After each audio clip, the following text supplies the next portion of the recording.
Un bon business angel, je crois que c'est celui chez lequel la part de l'ange l'emporte sur la part de business.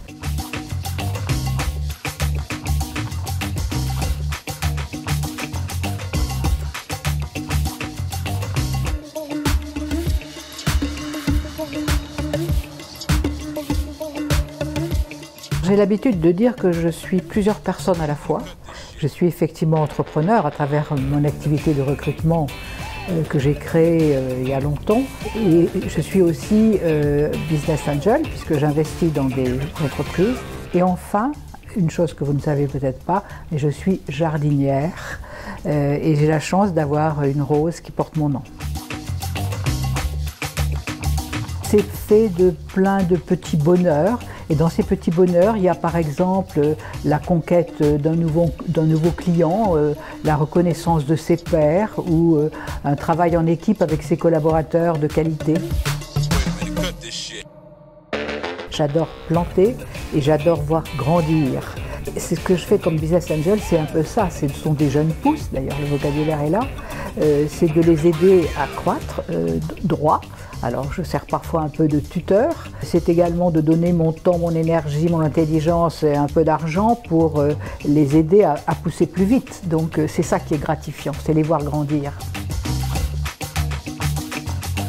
Les comportements des entrepreneurs sont différents d'une entreprise à l'autre et certains ne donnent pas beaucoup de nouvelles, c'est-à-dire qu'on ne sait pas ce qui se passe dans l'entreprise. Et ça, j'aime pas du tout parce que c'est source d'inquiétude.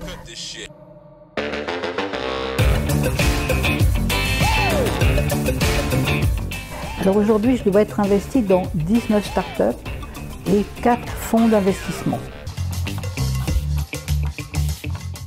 Entre 20 000 et 50 000. Donc ce sont plutôt des petits tickets, mais je me comporte un peu comme au casino, c'est-à-dire que je mets beaucoup de petits tickets en espérant qu'il y aura un numéro gagnant.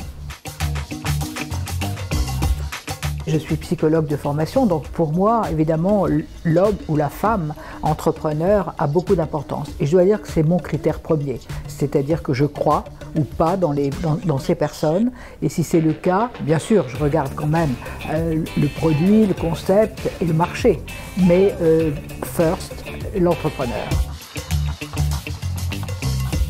Je n'ai pas de stratégie, je fonctionne au coup de cœur et c'est la rencontre avec l'entrepreneur qui va me donner envie d'investir. J'ai quand même des inquiétudes pour une start-up dont le produit était destiné au marché chinois. Et on est assez déçus parce que le marché chinois n'a pas répondu. Alors sans doute les analyses n'avaient pas été bien faites. Et donc je crains que ça se termine mal.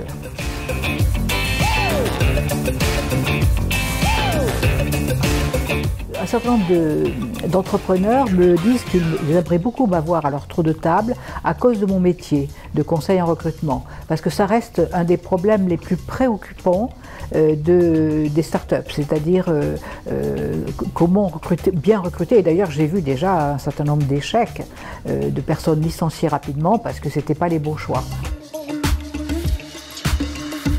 C'est la capacité à ne pas se décourager.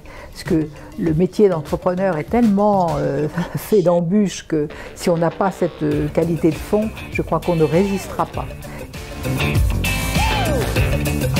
Qu'il adapte sa présentation à son interlocuteur. Je pense qu'il y a des gens qui ont envie d'avoir beaucoup de détails, d'autres moins, etc. Donc il faut qu'ils comprennent quelles sont les attentes en face. Je suis en ce moment assez concernée par tout ce qui se passe au niveau des applications de la blockchain dans les mondes des entreprises et je me dis là qu'il y a une réserve extraordinaire parce que j'entendais un journaliste, un économiste plutôt, dire la blockchainisation de l'économie aura plus d'impact encore que ce qu'on a appelé l'ubérisation. Alors il va se passer des choses et j'aimerais y être.